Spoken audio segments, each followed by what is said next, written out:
kalian ya untuk bisa bermain baik di update terbaru. Karena yang akan dibahas di sini adalah meta baru dan juga laning baru di patch Mobile Legends terbaru juga. Sebelum kalian menonton video ini, bisa tonton dulu ya video sebelumnya tentang update meta. Karena video ini bisa disebut lanjutannya.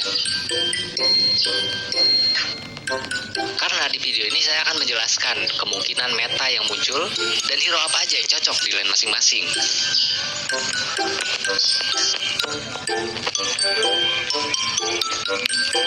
Seperti yang udah dijelasin di video sebelumnya, bahwa ada EXP lane yang posisinya di turtle lane dan ada gold lane yang posisinya di non turtle. Terus apa pengaruh adanya EXP dan juga gold lane?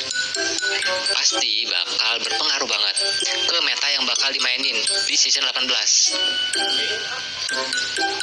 Meta kan kepanjangan dari most effective tactic available, atau kata lainnya adalah strategi yang efektif menyesuaikan update dari game itu sendiri.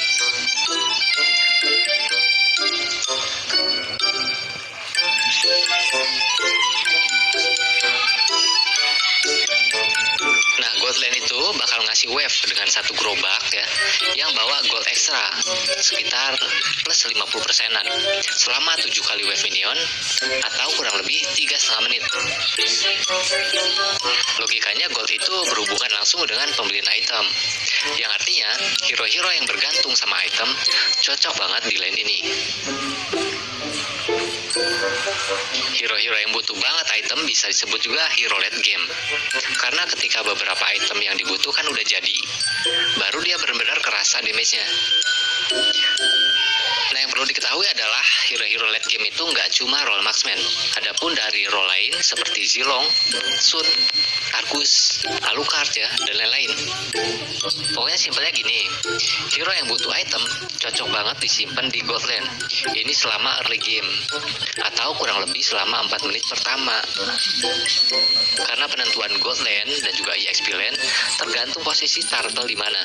Jadi bisa dipastiin lawan kalian di lane yang diambil bakal punya tipe hero yang sama. Nah, untuk gold lane ini kalian bisa maksimalin cari gold, nggak cuma dari wave minion, tapi bisa juga cari dari hit to red musuh di bawah menit 3,5. Dan uniknya, kalau kita takut buat hit to red, kita juga bisa ikut masuk aja sama minion yang lagi nge-hit to red.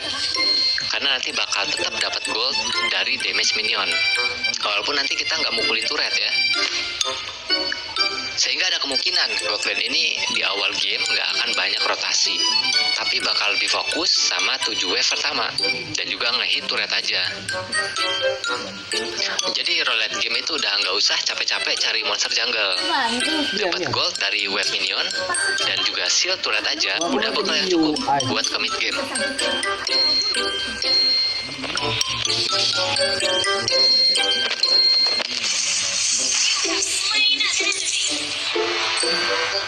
EXP lane sama aja dengan gold lane, yang di tiap wave-nya bakal ada satu gerobak yang bawa EXP ekstra 50% selama 7 kali wave minion. Logikanya, EXP itu kan berhubungan langsung dengan upgrade skill ya. Artinya, hero-hero yang emang damage utamanya dari skill cocok banget ditempatin di sini. Hero-hero yang nggak terlalu butuh cepat beli item, tapi udah cukup sakit dengan skill-skillnya, kita sebut aja dengan hero early game.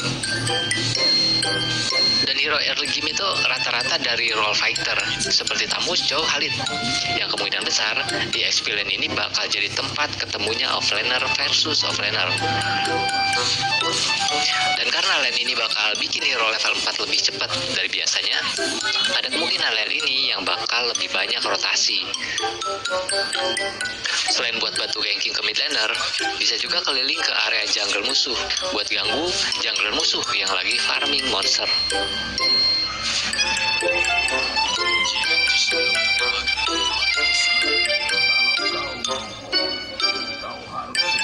Nah, Nah, dengan adanya perubahan besar-besaran di patch ini, otomatis semua lane pun bakal berubah pola permainannya. Sebelumnya, jungler kan nggak begitu populer ya, dan orang lebih kenalnya mid laner atau hyper carry, yaitu sebutan buat hero yang banyak farming monster. Jadi setelah kita tahu siapa yang sekiranya bakal ngisi gold lane dan juga EXP lane, kita harus mengenal juga siapa aja yang kemungkinan cocok di mid lane. Salah satu update yang bikin laning di mid lane itu berubah yaitu item jungle cuma bisa dibeli kalau kita pakai spell Retribution. Dengan update tersebut, Moonton kelihatannya ingin memfokuskan tugas jungler biar lebih banyak farming di area hutan dibandingkan minion. Memang belum ada meta yang pasti, tapi diperkirakan mid lane bakal diisi oleh assassin ataupun fighter yang pakai retri, mage, dan juga tank. Seperti yang udah dijelasin di video sebelumnya, assassin dan fighter inilah yang tugasnya cuma ngabisin semua monster hutan. Sedangkan wave minion mid bakal dikasih ke mage. Karena pertimbangannya, item jungle itu kan ngurangin 40% di XP dari minion, tapi ngasih ekstra 10-30% dari monster.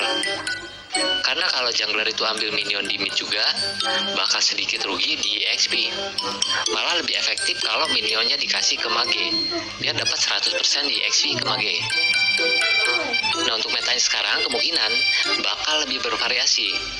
Bisa tetap 131 hyper carry kayak biasanya, 212, 122, atau 113. Yang jelas patch terbaru ini bakal ngasih banyak perubahan gameplay. Sebelumnya kan kita kayak nggak punya pilihan lain selain main meta 131. Dan hero core yang dipakai pun kurang variatif, atau bisa dibilang core-nya itu-itu aja. Yang penting cocok dibuat hyper carry.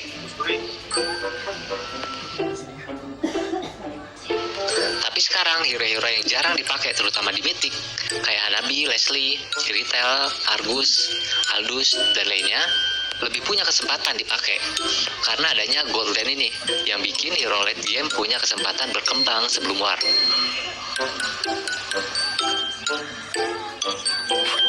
Selain hero late game itu gampang buat dapetin gold, tim kita pun punya harapan dari dua core, yaitu core early game dari jungler dan late game dari gold lane.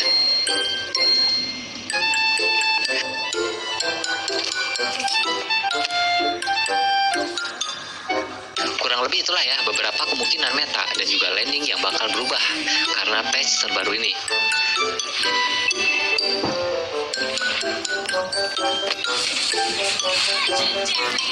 Kalau ada yang ingin ditambahkan atau berpendapat lain soal meta yang